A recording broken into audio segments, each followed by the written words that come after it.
Bonjour à tous, j'espère que vous allez bien. Ici Maxime Bizot, fondateur de fiche-droit.com.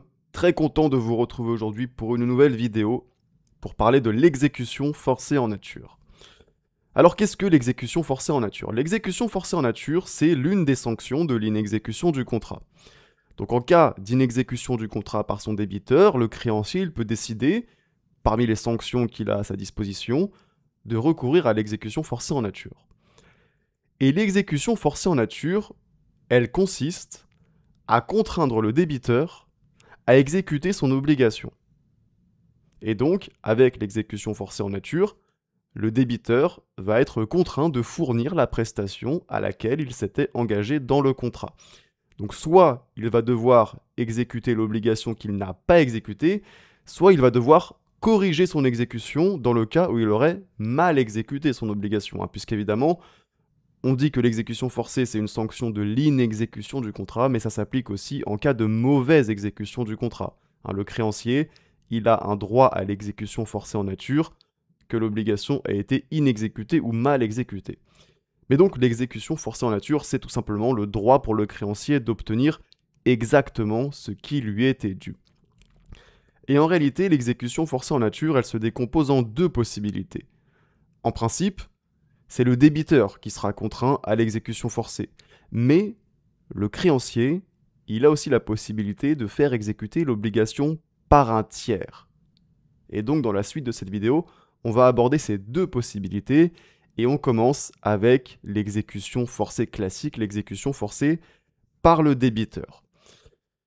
Alors cette exécution forcée en nature par le débiteur, pour être mise en œuvre, elle doit respecter certaines conditions. Ces conditions, elles nous sont données par l'article 1221 du Code civil, qui dispose que le créancier d'une obligation peut, après mise en demeure, en poursuivre l'exécution en nature, sauf si cette exécution est impossible, ou s'il existe une disproportion manifeste entre son coût pour le débiteur de bonne foi et son intérêt pour le créancier.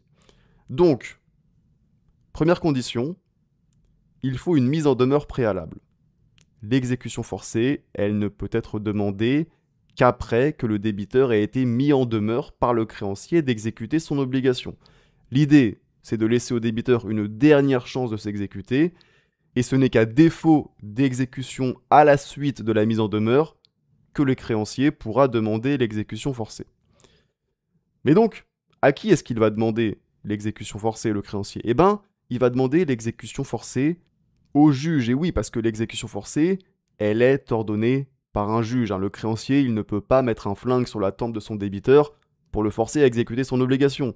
Il doit obtenir une décision de justice pour pouvoir mettre en œuvre l'exécution forcée. Ensuite, autre condition, l'article 1221 du Code civil, il nous dit que l'exécution en nature ne doit pas être impossible. Il y a effectivement des cas où il sera impossible pour le débiteur d'exécuter son obligation. Par exemple, vous avez conclu un contrat de vente pour vendre votre voiture à un acheteur, sauf qu'entre-temps, vous avez eu un accident de la route et votre voiture a été détruite. À ce moment-là, vous ne pouvez donc plus livrer la voiture à l'acheteur puisque la voiture a été détruite. Et donc, en l'occurrence, l'acheteur ne peut pas obtenir l'exécution forcée en nature du contrat puisque cette exécution est impossible. Et puis enfin, dernière condition, il ne faut pas qu'il y ait une disproportion manifeste entre le coût de l'exécution en nature pour le débiteur de bonne foi et son intérêt pour le créancier. Alors cette condition, elle a été ajoutée par la réforme du droit des contrats de 2016, elle n'existait pas avant. L'idée c'est la suivante. Oui, le créancier, il a un droit à l'exécution forcée en nature, mais ce droit ne doit pas pour autant dégénérer en abus. En fait, il faut éviter que l'exécution forcée en nature, elle ne soit prononcée dans les cas où elle serait trop onéreuse pour le débiteur, alors qu'il serait possible de donner satisfaction au créancier en lui versant des dommages et intérêts, par exemple. Et donc ici, il y a un exemple qui est parlant, c'est donc une décision de la Cour de cassation du 11 mai 2005. Donc il y avait en gros un entrepreneur qui avait construit une maison, et la maison avait été construite avec un niveau de 33 cm inférieur aux stipulations du contrat. Donc la personne n'était pas contente parce qu'il y avait 33 cm de moins, et du coup elle a voulu obtenir l'exécution forcée du contrat. C'est-à-dire que le débiteur fournisse une maison avec une hauteur conforme aux stipulations du contrat. Et en l'occurrence, nécessairement, ça passait par le fait de détruire complètement la maison et de la reconstruire avec 33 cm de plus. Donc, on peut dire que le coût pour le débiteur était énorme, alors qu'en réalité, 33 cm, dans la vie de tous les jours, ça change pas grand-chose. Donc ça, c'était avant la réforme du droit des contrats de 2016, et la jurisprudence avait autorisé la destruction et la reconstruction totale de la maison. Ce que beaucoup en doctrine ont considéré comme un abus, et donc, avec la réforme du droit des contrats de 2016, on a ajouté cette condition d'absence de disproportion manifeste, afin, du coup, de ne pas ordonner l'exécution forcée dans les cas où le coût serait trop important pour le débiteur et où le créancier en retirerait un avantage trop petit. Mais attention, ça ne vaut que si le débiteur est de bonne foi. S'il est de mauvaise foi, c'est-à-dire s'il a délibérément violé son obligation contractuelle, alors il pourra être contraint à l'exécution forcée, quel que soit le coût pour lui et l'intérêt pour le créancier. Voilà donc les conditions de l'exécution forcée en nature. Et donc, si ces conditions sont remplies, l'exécution forcée en nature pourra être ordonnée par le juge, et à ce moment-là, le débiteur sera condamné à exécuter son obligation. Mais donc, comme je vous l'ai dit précédemment, face à une inexécution de son débiteur, le créancier il dispose d'une autre option, qui est de faire exécuter l'obligation par un tiers. Et c'est ce dont on va parler maintenant. Mais juste avant, une petite parenthèse. Sachez que si vous voulez réviser efficacement le droit des contrats, vous avez dans la description de cette vidéo mon pack de fiches de révision en droit des contrats, qui est un pack de 20 fiches de révision qui sont claires, qui sont synthétiques et qui résument parfaitement le droit des contrats. Ce pack de fiches, il vous permettra donc de réviser efficacement le droit des contrats, il vous permettra également de bien comprendre la matière et il vous permettra tout simplement de mettre toutes les chances de votre côté pour réussir vos examens en droit des contrats. Et donc si ça vous intéresse, vous avez le lien dans la description de cette vidéo. On reprend donc avec l'exécution forcée en nature par un tiers. L'exécution forcée en nature par un tiers, elle figure à l'article 1222 du Code civil, qui nous dit qu'après mise en demeure, le créancier peut aussi, dans un délai et à un coût raisonnable, faire exécuter lui-même l'obligation. Il peut demander au débiteur le remboursement des sommes engagées à cette fin.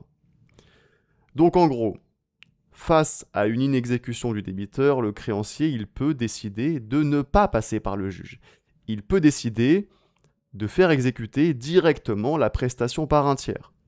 Parce que quand l'article 1222 dit que le créancier fait exécuter lui-même l'obligation, ça signifie concrètement qu'il fait exécuter l'obligation par un tiers. En gros, son débiteur n'exécute pas le contrat, et du coup il se dit « Ah bah très bien, dans ce cas, je vais faire exécuter la prestation par une autre personne. » Donc il fait exécuter la prestation par un tiers, et puis ensuite, il envoie la facture au débiteur, afin que le débiteur rembourse les sommes qu'il a engagées pour faire exécuter la prestation. Mais cette possibilité de faire exécuter l'obligation par un tiers, elle est soumise à des conditions. Première condition, elle ne peut être utilisée par le créancier qu'après une mise en demeure préalable. Donc avant de faire exécuter la prestation par un tiers, le créancier doit mettre le débiteur en demeure de s'exécuter.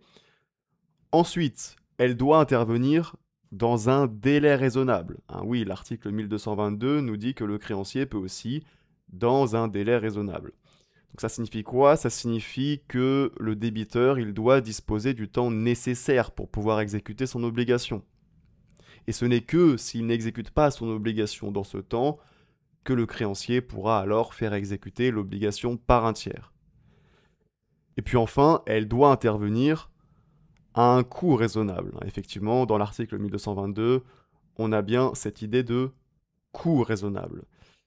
Coût raisonnable, ce qui signifie concrètement que le coût de l'intervention du tiers ne doit pas être trop éloigné de ce qu'aurait normalement coûté l'exécution par le débiteur, puisque le débiteur devra rembourser les sommes engagées au créancier. Donc ça, ce sont les conditions qui doivent être respectées pour pouvoir avoir recours à l'exécution du contrat par un tiers. Maintenant, je vous donne un petit exemple pour bien que vous compreniez l'idée. Admettons que vous engagez un peintre pour repeindre votre salon. Mais le peintre, il ne vient pas. Donc vous le mettez en demeure et il ne vient toujours pas malgré votre mise en demeure. Et bien à ce moment-là, vous pouvez faire exécuter la prestation de peinture par un tiers.